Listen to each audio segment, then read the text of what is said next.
Hello everyone, welcome to my channel. If This is a beautiful poem written by Rudyard Kipling. If you can keep your head when all about you are losing theirs and blaming it on you, if you can trust yourself when all men doubt you but make allowance for their doubting too, if you can wait and not be tired by waiting or being lied about, don't deal in lies. Or being hated, don't give way to hating, and yet don't look too good nor talk too wise. This is stanza 1. The first stanza advises us to keep calm and be patient while all disbelieve us and put the blame on us. We should always keep faith in us. We should not resist others to doubt us, and we should not be tired of waiting. We should stop to lie or hate in spite of being lied or hated. If you can dream and not make dreams your master. If you can think and not make thoughts your aim. If you can meet with triumph and disaster and treat those two impostors just the same. If you can bear to hear the truth you have spoken, twisted by knaves, to make a trap for fools. Or watch the things you gave your life to broken and stoop and build them up with worn out tools. The second stanza tells us to dream and think, but not to be lost in dreams or thoughts. We should learn to accept victory and misery in the same way. We should always be ready to face the consequences of our deeds. We should watch our destruction with a smile and start immediately with a smile. If you can make one heap of all your winnings and risk it on one turn of pitch and toss and lose and start again at your beginnings and never breathe a word about your loss. If you can force your heart and nerve and sinew to serve your turn long after they are gone, and so hold on when there is nothing in you except the will which says to them, hold on. The third stanza challenges us to keep all our achievements at risk. It further suggests us to start again if we lose anyway. We should not repent or hold the grudges of our failure. This will help us to start afresh. We should never leave the will when there is nothing left to hold on. If you can talk with crowds and keep your virtue, or walk with kings, nor lose the common touch. If neither foes nor loving friends can hurt you, if all men count with you, but none too much, if you can fill the unforgiving minute with 60 seconds worth of distance, run. Yours is the earth and everything that's in it, and, which is more, you'll be a man, my son. The last stanza tells us to remain humble at all the situations. We should always remain grounded and vulnerable. But neither the friends nor the foes can hurt us. We shall mingle with common mass, yet maintain our own dignity. We should use every bit of a minute. If is a motivational poem by Rudyard Kipling that teaches us how to live a strong, balanced, and meaningful life. The poem gives practical advice on staying calm in difficult times, believing in yourself, being honest, and never giving up. It inspires readers to grow into mature, responsible, and confident individuals. The poem is written in the form of a series of 4-line stanzas known as quatrains, with a regular rhyme scheme ABCB. The consistent structure adds to the poem's rhythmic flow and reinforces its didactic nature. What is the message and aim of this poem? The poet conveys the following life lessons: overcome obstacles, never give up, follow your dreams, but have a realistic approach. Don't waste time. Everyone is equal. The aim of the poem is to advise his son or any male on how to be a man and how to succeed in life.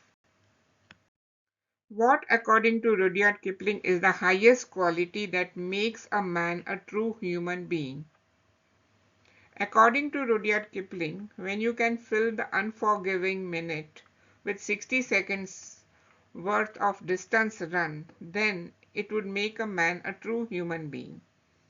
It means to make good use of every second without wasting on unimportant things. He also advises to move through life with poise and to constantly practice self-control, integrity, and humility. Why should you consider all men equally important? All men should be considered equally important as everyone has an impact on your life, and it also allows you to keep your virtue while not losing the common touch. By treating everyone equal, no one can hurt you more, and at the same time you can respect them all. Above all, treating all men equal will make you a real man. Explain the phrase on one turn of pitch and toss. Pitch and toss is a gambling game in which the player who manages to throw a coin closest to a mark gets to toss all the coins, winning those that land with the heads up. This is a very risky game where one can lose all or gain all. Here the poet tells us to be ready to keep all our achievements at risk. Why does the speaker say we must not talk about our losses? The speaker says we must not talk about our losses as that make us weak and we cannot proceed properly. We should not think about what we have lost. Rather, we should think of the future, what we can achieve further. How does the poet want his son to treat triumph and disaster? The poet wants his son to treat triumph and disaster, success and failure equally and in the same manner. Triumphs and disasters are part of life. Don't be overjoyed at the successes and don't be dejected at the failures. The poet insists that a man should accept the loss with dignity. Never breathe a word about your loss. What impression do you get about the poet when you read this? The poet advises us that we must not say a word about our losses. He believes in being strong and silent during the hard times. Instead, we should stay calm, keep going, and show courage quietly. What does the poet want his son to do by saying, if you can keep your head when all about you are losing theirs and blaming it on you? The poet wants his son to stay calm and think clearly when others around him are panicking or blaming him unfairly. It's about being strong and sensible in difficult situations.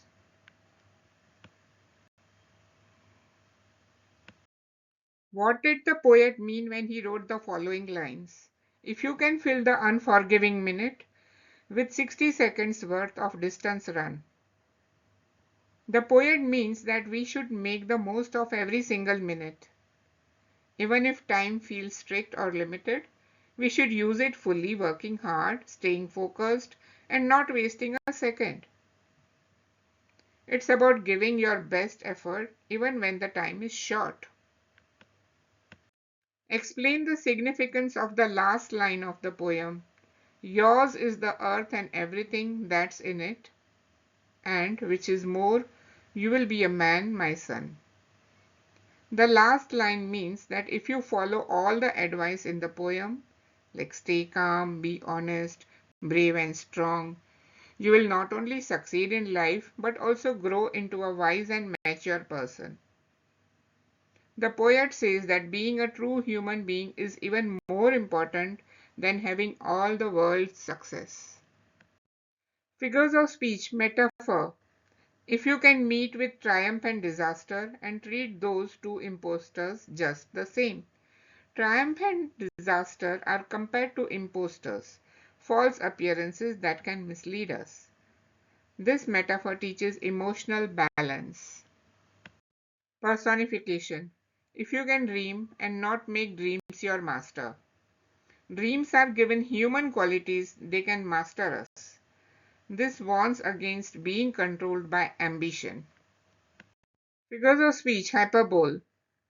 Yours is the earth and everything that's in it. Exaggeration to emphasize the reward of mastering these virtues, not literal ownership but symbolic success. Figures of speech, contrast. Talk with crowds and keep your virtue, walk with kings, nor lose the common touch. This highlights the balance between humility and dignity, being grounded regardless of your status. Read this beautiful poem, If. It's a four stanza poem, written by Rudyard Kipling.